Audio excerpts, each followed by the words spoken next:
बिस्मिल्लाहिर्रहमानिर्रहीम। अस्सलामुअलैकुम। Welcome to my channel Sabir Shafiq. आज न्यू टॉपिक के साथ एक्सेल पे मैं आपको एक्सट्रैक्ट सेम वैल्यू निकालना बताऊंगा। तो सबसे पहले आप हमारे चैनल को सब्सक्राइब कीजिए और साथ ही बेल आइकन पे क्लिक कीजिए ताकि हमारी जो भी वीडियो अपडेट हो सबसे पहले उसकी नोटिफिकेशन आप तक पहुंचे। तो स्टार्ट करेंगे अपना आज का टॉपिक। आज का जो हमारा टॉपिक है वो है extract same value. Extract same value क्या होती है, उसको हम कैसे निकालेंगे। तो एक फॉर्मूला है बहुत पावरफुल जो है यूजिंग वीलुकअप। वीलुकअप फार्मूला बहुत पावरफुल फार्मूला है। इसको हम डिफरेंट एग्जाम्पल के साथ डिफरेंट वीडियोस में मैं आपको बता चुका हूं कि आप इसको कैसे यूज़ कर सकते हैं। डिफरेंट एग्जाम्पल्स को हमने यूज़ किया है और डिफरेंट फार्मूले के साथ हमने इसका कंपैरिजन किया है कि आप एक फार्मूले को दूसरे फार्मूले के साथ मिलाकर भी इसको यूज़ कर सकते हैं। तो आज सेम वैल्यू का जो कॉन्सेप्ट है वो वीलुकअप के थ्रू हम देखेंगे यहाँ पर।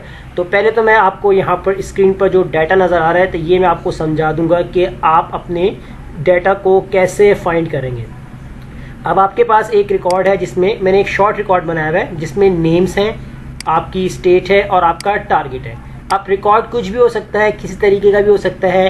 3 कॉलम से ज़्यादा आपके पास 8 हो, 10 हो, 15 हो, या रॉज आपके पास अभी यहाँ पर शॉर्ट है आपके पास 100 रॉ हो, 500 हो या 1000 रॉ। आपका जो डाटा है आपका प्रॉपर, अगर आपने फार्मूला या कंडीशन सही लगाई होगी तो वो बिल्कुल प्रॉपर आपको निकाल के दिखाएगा। अब इसमें देखें आपके पास जो नेम्स हैं जिसमें नाम हमारे पास हैं, सलमान है, फहद है, अहमद है। तो कुछ नेम हमने यहाँ पर बार बार रिपीट किए हैं। अब उनकी स्टेट वाइज है कि स्टेट में कितना टारगेट है और फहद का नॉर्थ स्टेट में कितना टारगेट है, वेस्ट में कितना टारगेट है।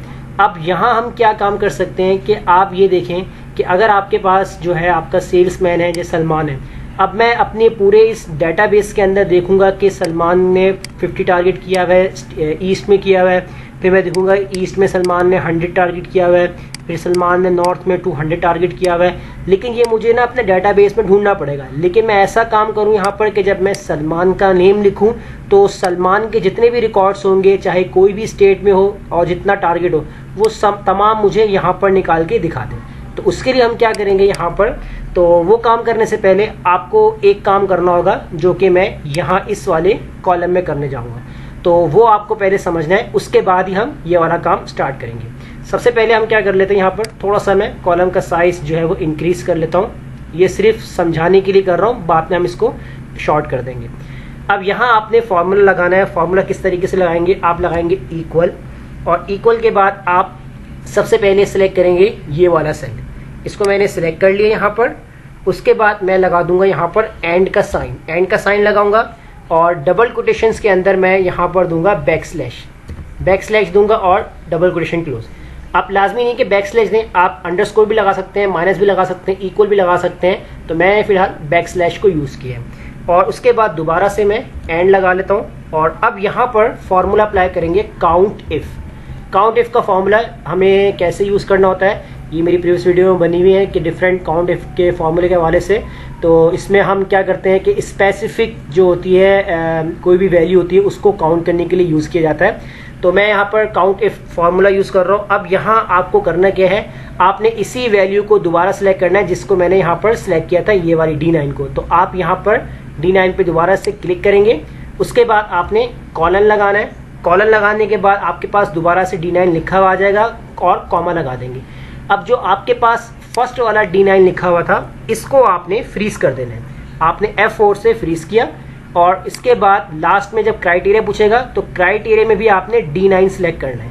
अब अगर सिलेक्शन नहीं हो पा रही तो यहाँ क्लिक करके लेफ्ट एरो से आप यहाँ पर हो जाए, वरना आप इसको मैनुअल भी टाइप कर सकते हैं इस तरीके से। और इसके बाद आप करते हैं इसको ब्रैकेट बंद क्लोज, और अब आप यहाँ पर करेंगे इसको इंटर।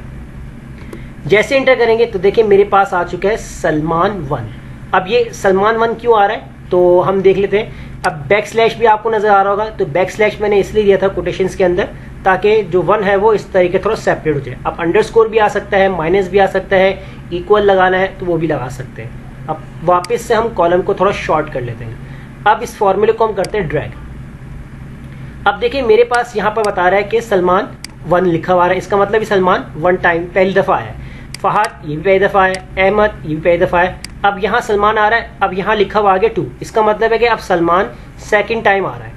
इस तरह अहमद यहाँ बता रहा है कि सेकंड टाइम आ रहा है, सलमान थर्ड टाइम, यानी कि अब बता रहा है कि अब सलमान जो लिखा हुआ आ रहा है वो थर्ड टाइम लिखा हुआ आ रहा है। फहद सेकंड टाइम आ रहा है, अब सलमान यहाँ बता रहा है कि 4 टाइम आ चुका है, और अहमद यहाँ थर्ड टाइम आ रहा है, साकिब 1 टाइम आ रहा है, और सलमान यहाँ पर यानी कि 5th टाइम यहाँ पर आ चुका है। अब ये काम तो हमने कर लिया, बहुत सिंपल था। उम्मीद करता हूँ कि ये वाला फॉर्मूला आपको ज़रूर समझ में आ गया होगा। अब चलते हैं आगे। अब यहाँ हम क्या करते हैं, इस वाले पूरे हेडिंग्स को मैं यहाँ से कॉपी करता हूँ Ctrl+C, और इसको मैं यहाँ पर पेस्ट कर दूंगा Ctrl+V से।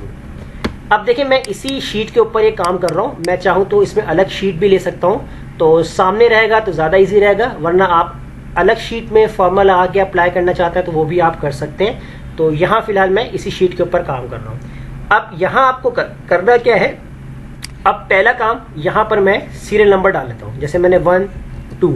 आपको यहाँ पर कोई हेडिंग देनी है, आप हेडिंग दे सकते हैं, मैंने फिलहाल ब्लैंक छोड़ा हुआ है, अगर आप देना चाहते हैं तो दे सकते हैं।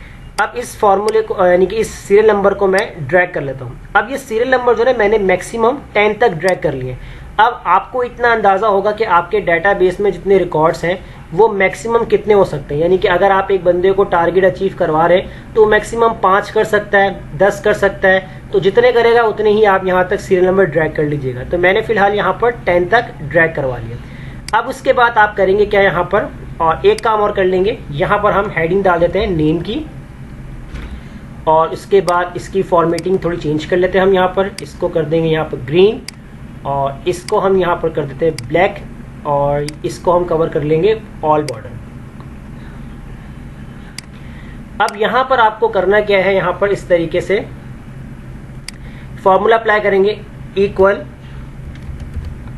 VLOOKUP। अब VLOOKUP के अंदर सबसे पहले आप यहाँ पर आपसे पूछेगा VLOOKUP। अब VLOOKUP के अंदर आपको यहाँ पर क्या काम करना है, लुकअप वैल्यू आप ले लीजिएगा यहाँ पर, जहाँ पर आपको नेम सर्च करवाना है, ये आपकी हो जाएगी लुकअप वैल्यू, और इसे हम करेंगे लॉक। अब लॉक क्यों करें, क्योंकि ये फॉर्मूला हम ड्रैग करेंगे रॉ वाइज भी और कॉलम वाइज भी। तो मैं इसको कर दूंगा F4। फिर इसके बाद अब यहाँ मुझे क्या करना है, मैं यहाँ लगाऊंगा एंड का साइन, एंड का मैंने सिंबल बनाया, और कोटेशंस के अंदर मैं यहाँ पर दे दूंगा जो मैंने एक्सक्लेमेशन मार्क डाला था यहाँ पर, तो इस तरीके से। और इसके बाद मैं यहाँ पर कोटेशन क्लोज कर दूंगा, और दोबारा से मैं यहाँ पर एंड का साइन लगा दूंगा।